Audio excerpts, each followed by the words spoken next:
Ano nga bang ibig sabihin ng pagiging core? Sabi ng iba, yung core daw yung pinakamadaling role sa lahat.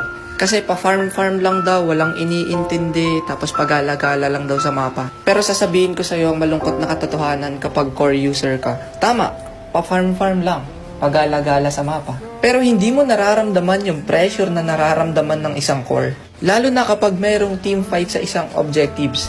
Na kapag hindi mo siya na-retry, sa'yo lahat isisisi. Yung tipong kapag hindi mo nadala yung game sa game na to, bobo na yung tingin sa'yo. Yung tipong kapag hindi mo nadalawan yung isang sideline, sa'yo lahat isisisi.